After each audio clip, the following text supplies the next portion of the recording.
and welcome to Tap That MTG, the show where we tell you everything we know about Magic the Gathering that's sometimes wrong, but fun to talk about. I'm Leslie. And I'm Shauna. Today we are bringing you another quick and dirty dive into companions and what they are. We're going to show you a little bit about how to use the deck and what decks you can build. And companions are kind of like these new things that have come out. We've seen them on Magic Arena. Everyone's playing with them. Not quite sure if they're being played in paper yet, but that remains to be seen.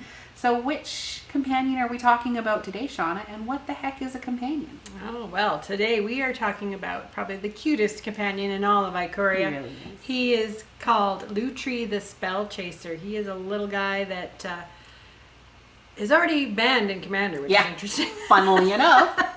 Yeah, so a companion, first of all, it's kind of like it's kind of like a commander deck in that you have your your companion sitting just to the side, and you can play it at any time. So it's a sideboard card that you have access to immediately whenever you need to, and you have the mana to do.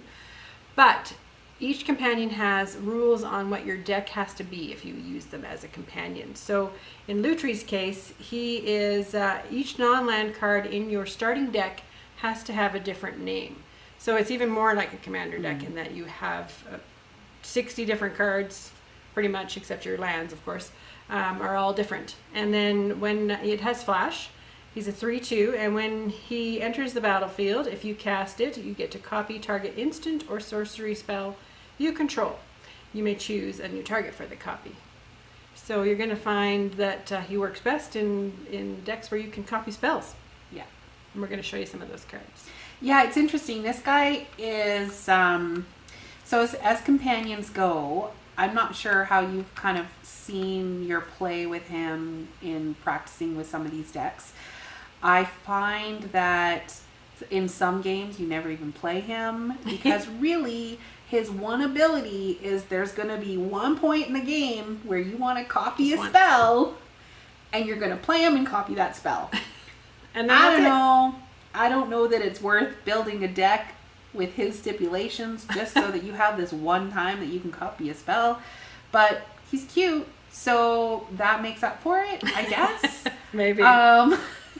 Especially seeing as he's banned in Brawl and Commander where you've already got these decks. And anyways, that aside, if you do decide to build with Lutri, really you can go with anything, can't you? As far as is it colors? You could go mono blue, mono red. Yeah.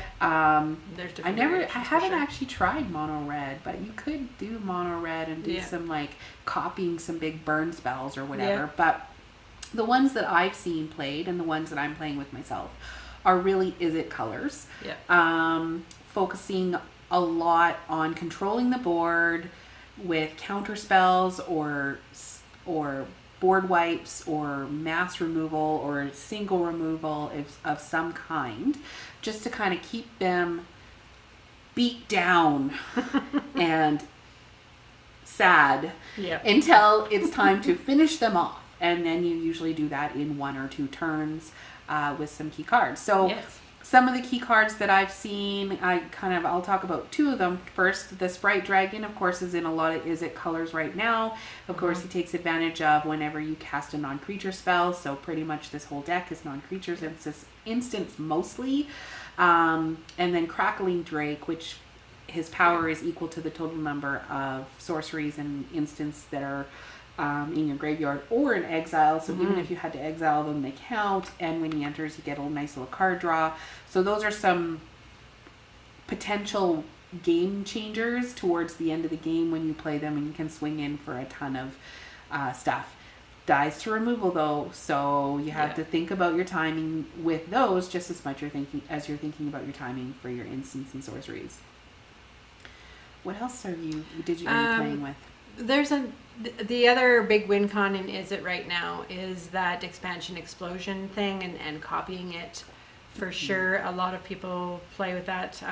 It's biggest thing that people use it for is it just does 15 damage and then you copy that and it does another 15 damage or whatever that number happens to be. It's a big removal or kill the person card. Niv Mizzet crazy card. Once you get it out there, it's pretty much really hard for them to get rid of, and it's kind of game over for them because it can deal that damage, and you're constantly drawing cards with this deck. So once he's out there, it's kind of game over. Yeah, I would say those are your kind of key cards Yeah. to winning with this. Other than that, it's just a bunch of instants and sorceries, card draw, counter spells, and damage spells to kind of keep you safe until you can do that. But there are a couple fun cards that you could put in this deck that will also kind of make it more fun for you, not for them. Shark Type, the new cards that is out there.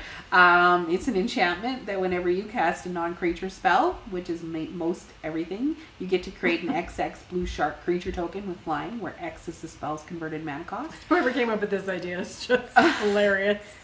Anyways, it's like Sharknado, and anytime someone has it out and they start getting sharks, I'm like, who invented this?